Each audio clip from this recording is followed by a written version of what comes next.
So hello everyone, welcome to Sanskriti IAS. My name is Ramendra. आज के session में हम लोग बात करने वाले हैं कि जो अभी आपकी एसएससी जीडी 2025 की वैकेंसी आई हुई है, इस वैकेंसी पे क्या आपका एग्ज़ाम पैटर्न रहने वाला है, क्या आपका सिलेबस रहने वाला है, एज का क्राइटेरिया क्या है और एग्ज़ाम की डेट क्या है। ये सारी बातें हम लोग करने वाले हैं आज के इस सेशन के अंदर। तो चलिए शुरुआत करते हैं। सबसे पहले हम लोग यहाँ पे वैकेंसीज की बात कर लेते हैं कि टोटल नंबर ऑफ़ वैकेंसीज यहाँ पे कितनी है। तो यहाँ पे जो टोटल नंबर ऑफ़ वैकेंसीज आपको मिलने वाली हैं इस एग्ज़ाम के लिए, ये आपको टोटल नंबर ऑफ़ वैकेंसीज आपको मिलने वाली हैं 39,481। ये आपकी यहाँ पे टोटल वैकेंसी है। 39,400 टोटल 81 आपकी टोटल वैकेंसी है। डेट ऑफ एग्ज़ाम की बात करें तो डेट ऑफ एग्ज़ाम जो आपका होने वाला है वो आपका होने वाला है जनवरी-फरवरी 2025 में। ये आपकी टेंटेटिव डेट है, ये आपका घट भी सकता है, बढ़ भी सकता है। Date of submission of application की बात करें तो आपका जो डेट ऑफ सबमिशन है वो आपका 5 सितंबर 2024 से लेकर 14 अक्टूबर 2024 तक है। ये आपके यहाँ पर इस डेट पे आप फॉर्म फिल कर सकते हैं। लास्ट डेट कब है आपका फॉर्म अप्लाई करने की? तो लास्ट डेट आपकी 14 अक्टूबर 2024 को है और रात में 11 बजे तक आप यहाँ पर फॉर्म अप्लाई कर सकते हैं। फॉर्म अप्लाई करने की अमूमन होता ये है कि फॉर्म अप्लाई करने के बाद तक आपको डेट दी जाती है फीस सबमिशन की, कि आप यहाँ पर फीस सबमिट कर सकें। तो यदि हम यहाँ पे बात करते हैं कि last date of making online fee payment, जो आपकी फ़ी पेमेंट की लास्ट डेट है वो कब है? वो आपकी है 15 अक्टूबर 2024 को 11 बजे तक। मतलब 15 अक्टूबर 2024 को रात में 11 बजे तक आप यहाँ पे जो फ़ी है वो यहाँ पे आप सबमिट कर सकते हैं। Date of windows for application form correction, अगर आपके यहाँ पे कुछ भी फॉर्म पे गलती हो गई है तो वो भी आप यहाँ पे करेक्ट कर सकते हैं।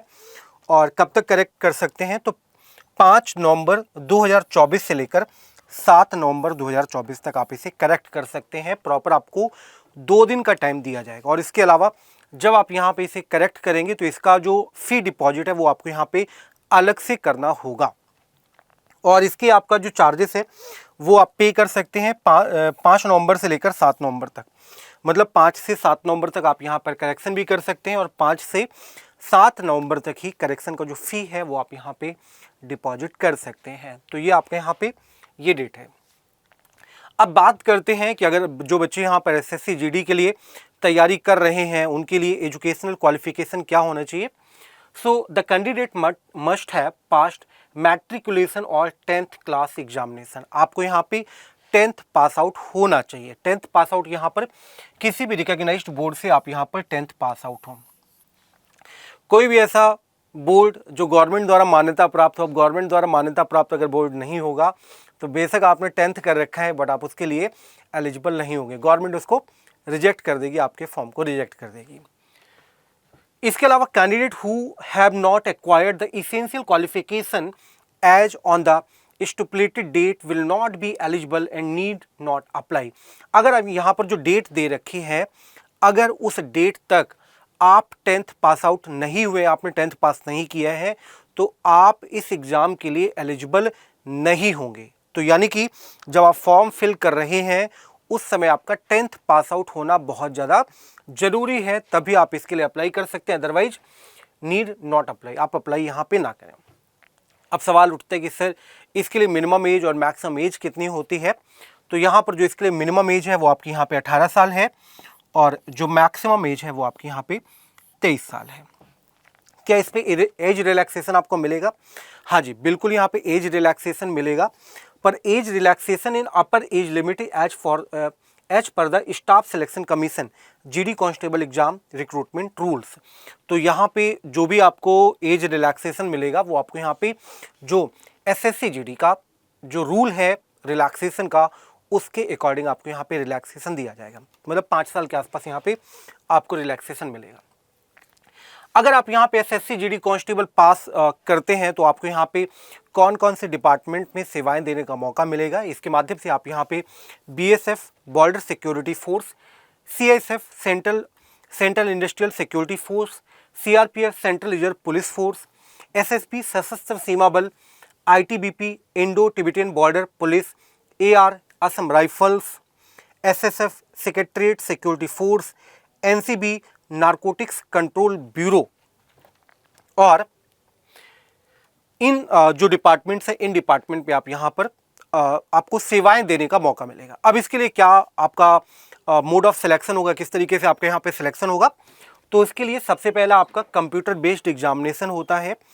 अगर आप यहाँ पे कंप्यूटर बेस्ड एग्जामिनेशन को क्वालिफाई करते हैं, देन आपका यहाँ पे पीएचटी होता है। पीएचटी का मतलब होता है फिजिकल स्टैंडर्ड टेस्ट। अगर आप यहाँ पे पीएचटी पास कर लेते हैं, फिर आपके यहाँ पे पीटी होता है, फिजिकल एफिशिएंसी टेस्ट। इसके बाद जब आप यहाँ पर ये सारी प्रक्रिया फॉलो कर लेंगे, आप यहाँ पर आपका जो रिटन एग्जाम है उसको क्वालिफाई कर लेंगे, पीएचटी पीटी आप क्वालिफाई कर लेंगे, इसके बाद फिर आप यहाँ पर आपका मेडिकल एग्जामिनेशन होगा, जिसको हम लोग यहाँ पे डीएमई और आरएमई कहते हैं। सो यहाँ पे मेडिकल एग्जामिनेशन होगा और मेडिकल एग्जामिनेशन के बाद फिर आपका यहाँ पर डॉक्यूमेंट्स वेरिफिकेशन होगा। तो इस तरीके से ये इसका प्रोसेस है। इस प्रोसेस के माध्यम से फिर आपका यहाँ पे सिलेक्शन होगा। अब बात करते हैं एग्जाम पैटर्न यहाँ पे क्या रहने वाला है, किस तरीके से आपका एग्जाम पैटर्न होगा, टोटल यहाँ पे सारी बातें करते हैं हम। सो यहाँ पे 80 क्वेश्चन आते हैं, जैसा आप सभी को पता है कि 80 क्वेश्चंस यहाँ पे आएंगे, कैरिंग 2 मार्क्स ईच। यहाँ पे 80 क्वेश्चन आएंगे और एक क्वेश्चन जो होगा वो आपका 2 नंबर का होगा, यानी कि टोटल जो आपका पेपर होगा टोटल आपका जो पेपर होगा वो आपका 80 × 2 यानी 160 नंबर का आपका ये टोटल पेपर रहने वाला है। 80 क्वेश्चन 160 मार्क्स का आपका टोटल पेपर ये रहने वाला है। अब यहाँ पर इस पे क्या क्या आने वाला है इसको भी थोड़ा सा हम लोग समझ लेते हैं। ये आपका जो पेपर होगा ये आपका 4 पार्ट में पूरा समराइज्ड पेपर होगा। और अगर इसकी बात करें तो यहाँ पे जो पार्ट ए है उस पर आपका जनरल इंटेलिजेंस और रीजनिंग होता है, और ये इसके आपके टोटल 20 क्वेश्चंस होते हैं, और ये जो 20 क्वेश्चंस होते हैं ये आपके 40 मार्क्स के क्वेश्चंस होते हैं। इसके बाद जो पार्ट बी होता है, ये पार्ट बी में आपका जनरल नॉलेज और जनरल अवेयरनेस होता है, और यहाँ पर भी आपके 20 क्वेश्चन होते हैं जो आपकी 40 नंबर के होते हैं। तीसरा फिर एलिमेंट्री मैथमेटिक्स का पार्ट होता है, जिस पर आपके 20 क्वेश्चन और आपके 40 नंबर के होते हैं। और फिर यहाँ पे जो पार्ट डी है वो आपका इंग्लिश और हिंदी का होता है, 20 क्वेश्चन 40 नंबर के होते हैं। सवाल उठता है कि क्या सर इस पे नेगेटिव मार्किंग होगी? बिल्कुल, यहाँ पे 0.25 की आपके यहाँ पे नेगेटिव मार्किंग होती है।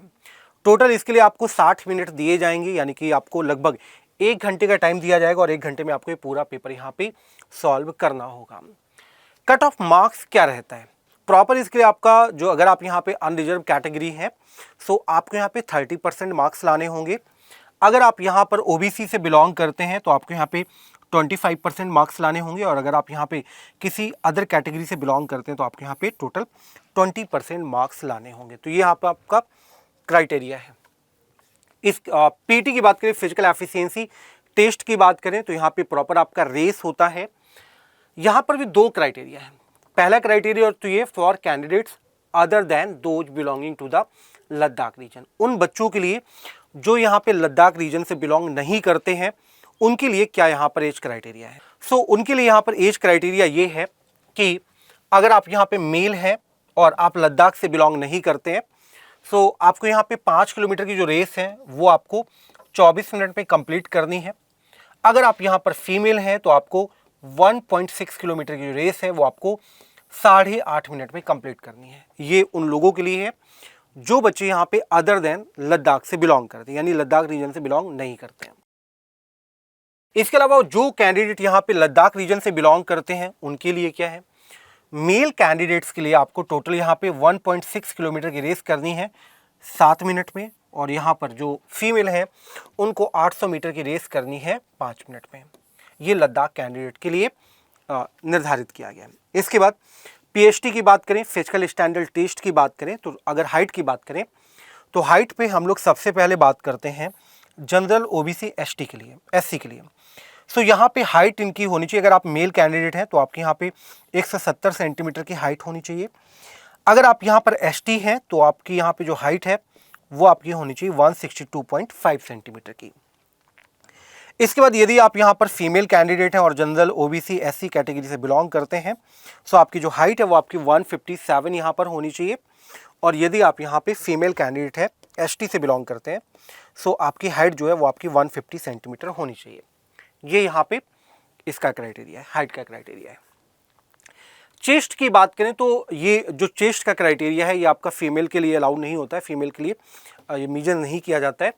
और मेल की अगर बात करें तो मेल कैंडिडेट्स के लिए बिना फुलाए हुए अनएक्सपेंडेड कितना होना चाहिए, तो 80 सेंटीमीटर यहाँ पे होना चाहिए। मिनिमम एक्सपेंशन आपका होना चाहिए 5 सेंटीमीटर का, तो आप यहाँ पे इसके लिए एलिजिबल होंगे। इसके अलावा few categories of candidates are allowed relaxation in chest measurement. कुछ ऐसे कैंडिडेट्स हैं जिनको यहाँ पे चेस्ट मेजरमेंट पे भी रिलैक्सेशन दिया गया। किनको रिलैक्सेशन दिया गया, बात करते हैं। Relaxed standard of chest measurement for such candidates are as followed. कैसे होंगे? ऐसे कैंडिडेट्स जो एसटी कैटेगरी से बिलोंग करते हैं, यानी कि शेड्यूल्ड ट्राइब्स कैटेगरी से बिलोंग करते हैं, उन सभी कैंडिडेट्स के लिए यहाँ पर बिना फुलाए हुए अनएक्सपेंडेड 76 सेंटीमीटर होना चाहिए और मिनिमम एक्सपेंशन यहाँ पे होना चाहिए 5 सेंटीमीटर का।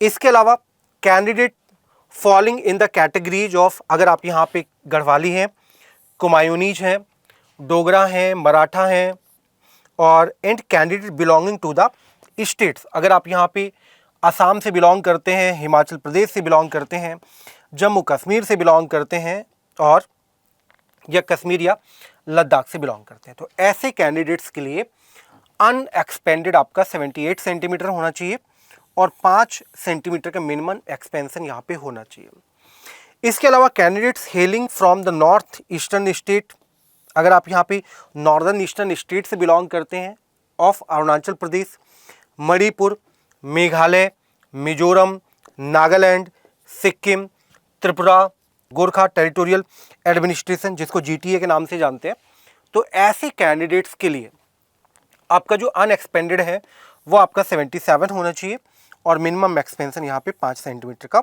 होना चाहिए।